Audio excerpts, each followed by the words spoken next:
August 31, 1888 வருடம் லண்டனில் white chappal அப்படின்ற ஒரு இடம்.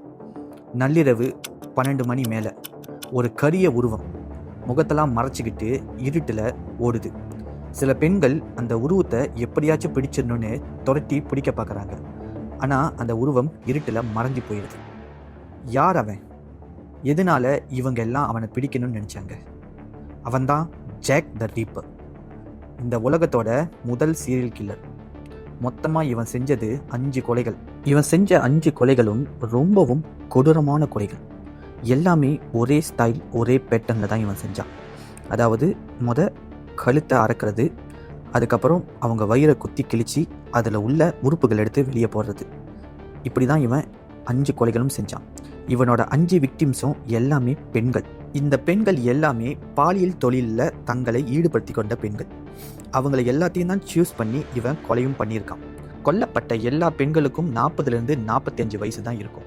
இந்த கேஸை விசாரித்த போலீஸ் ஆஃபீஸர் மற்றும் போஸ்ட்மார்ட்டம் செஞ்ச டாக்டருங்க சொல்கிறது என்னன்னா, இவன் செஞ்ச எல்லா கொலைகளும் இவன் அந்த குத்தி கிழிச்ச விதமாக இருக்கட்டும், இல்லை அந்த பாடியை ஆப்ரேட் பண்ணி அதில் உள்ள ஆர்கன்ஸ்லாம் அவன் வெளியே எடுத்து போட்டதாக இருக்கட்டும், அதெல்லாம் ரொம்பவும் துல்லியமாக ரொம்பவும் பர்ஃபெக்டாக இருந்திருக்கு.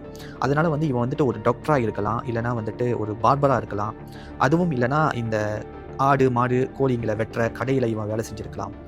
இவனோட ஒரு கொலையை இவன் செய்கிறதுக்கு இவன் எடுத்துக்கிட்ட டைம் அப்படின்னு பார்த்தோன்னா 30லேருந்து 60 செகண்ட் தான் இருக்கும் அப்படின்னு சொல்கிறாங்க. இவன் கொலை பண்ண விக்டிம்லாம் யார் யார் அப்படின்னு நம்ம பார்த்தோன்னா முதல் விக்டிம் மேரி அண்ட் நிக்கோலஸ் அப்படின்ற ஒரு பெண். ஆகஸ்ட் 31 இந்த கொலை நடக்குது. அவங்கள கழுத்து அறுத்து அவங்க வயிற்று பகுதி கிழித்து அதில் இருக்கிற உறுப்பெல்லாம் தூக்கி வெளியே போட்டுட்டு போயிடுறான். அதோட செப்டம்பர் 8 ஏர்னி சேப்மேன் அப்படின்னு ஒரு பெண், அவங்களையும் இதே போல தான் கொலை பண்ணுறான். அதோட செப்டம்பர் 30 எலிசபெத் அப்படின்ற ஒரு பெண், அவங்கள கொலை பண்ணுறான். அதோட அக்டோபர் மாதத்தில் கேட்ரின் அடோசா இன்னொரு பெண். அவனோட லாஸ்ட் விக்டிம் அப்படி பார்த்தோன்னா நவம்பர் 9, 1888 மேரி ஜென் கில்லி அப்படின்ற ஒரு பெண். ரொம்ப கொடூரமான கொலை அப்படின்னு சொல்லி பார்த்தோன்னா அது இந்த 5வது மேரி ஜென் கில்லி தான்.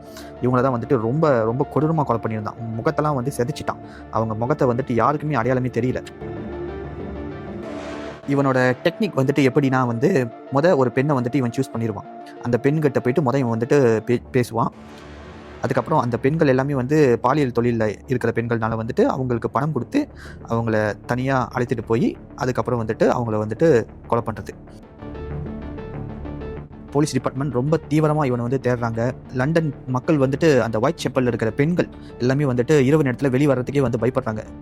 அதே சமயத்தில் லண்டன் மெட்ரோபாலிட்டன் போலீஸ் டிபார்ட்மெண்ட்க்கு சில லெட்டருங்களும் வர ஆரம்பிக்குது.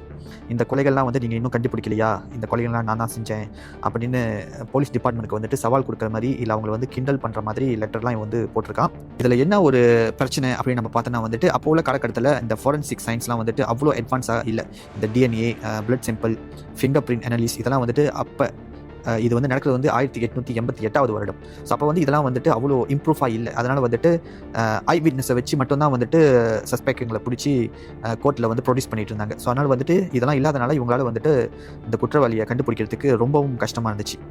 அதுக்கப்புறம் 2014 இவங்க ஒரு டிஎன்ஏ அனாலிஸ் செய்கிறாங்க. அது எப்படின்னா அப்போது கொல்லப்பட்ட ஒரு பெண்ணோட ட்ரெஸ்ஸில் உள்ள ஒரு பிளட் ட்ராப்ஸ் அதை எடுத்து இவங்க டிஎன்ஏ அனாலிஸ் பண்ணி பார்க்கும்போது இவங்க அப்போது விசாரித்த அந்த சஸ்பெக்ட் ஏரன் கமிஸ்கி அப்படின்றவர், அவரோட டிஎன்ஏ இதோட மேட்ச் ஆகுது. ஸோ அதனால் இந்த ஏரன் கமிஸ்கி தான் ஜாக் த ரீப்பராக இருக்கணும் அப்படின்னு இவங்க சொல்கிறாங்க.